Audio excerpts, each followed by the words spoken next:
I think that kids have a bad rap. That's the problem. You see this too at a lot of Hollywood depictions of children. It's very rare that you see children portrayed nobly in a Hollywood film.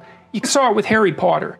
I like that, and that's partly why that was so popular. Those kids had there were bad kids and there were good kids and there were heroic kids. Like, they were treated pretty, in some sense, realistically, given that it was such a magical enterprise. But they had some courage and they had some heart and they had some rebelliousness, and so I like that. But the thing that you have to understand about kids is they're unbelievably good company. And so they pay you back for your care of them, and by being ridiculously amusing. They're little clowns. And they're doing crazy little stunts all the time. And they have a sense of humor that kicks in. I have a grandchild now that's 2.5 months old. And that child can already smile and has the beginnings of a sense of humor. And that's, to me, that's a miracle. Yeah. And so they're very funny. They're really playful. They really like you. And you can have the kind of relationship with them that you set out to have.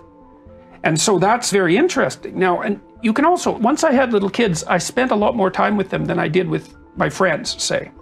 And the reason for that was that I actually found it more enjoyable to do things with little kids than with the adults. And the reason for that is, like, by the time you're 30, say, you've seen so much of the world that you actually don't see the world anymore. And this is technically true. Like, I'm old, I'm 55. When I walk down the street, there's houses. I don't look at them. And so the older you get, in some sense, the more what of the world is your memory. And it's efficient, but it's dead. And artists help break through that. They show you something as if it's new again. And so that's why Van Gogh's irises will sell for $160 million. It's like, you haven't looked at flowers since you were 3. So the thing that's cool about having a little kid is, everywhere you go, because we're so good at putting ourselves in other people's bodies, the kid revitalizes the world, and the kids that's what a 2-year-old looks like all the time. They're just completely awestruck by everything. And you can see that again, and that's really interesting. I took my daughter to see The Mask. Great movie. Like a little bit young for that. And I held her on my lap during, I think she was probably only about 5, maybe something like that. But I took her out one night, and we went and saw The Mask, and it's pretty intense. And it was like holding, what would you call, a bundle of electrically charged barbed wire for an hour and a half. She was just like that. And like I said, it was perhaps a bit much for her. You forget how much impact the world has. And if you bring little kids around old people, you can really see this, because old people will sit around. Like when we first had my daughter, she was the first grandchild on my side. We'd take her up to this lake that I go to see my parents at, way the hell up in northern Alberta.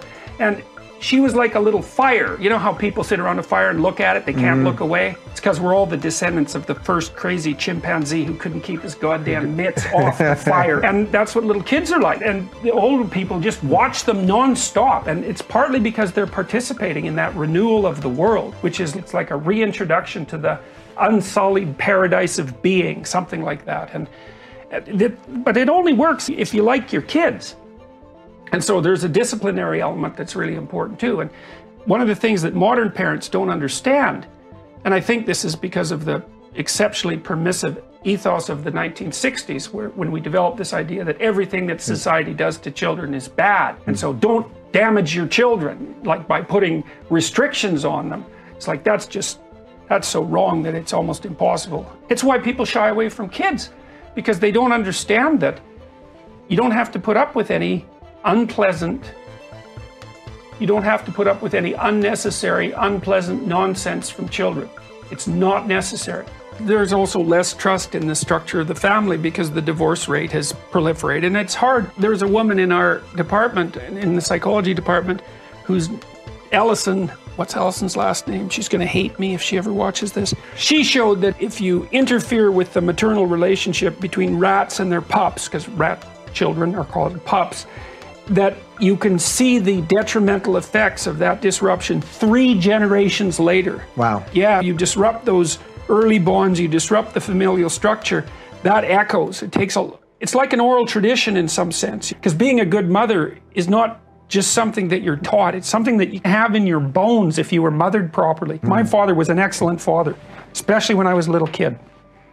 He really spent a lot of time with me, and I used to love it when he came home. And Like, I have a natural affinity for little kids, and I do believe it's in large part that's why. It's because I just know how to react with them, and I do believe it's because of the way that I was treated when I was a little kid. You disrupt that, it's like lots of people don't trust themselves as parents, because they were hurt, or they didn't have good role models, or they don't trust the familial structure, and so, that all makes people afraid.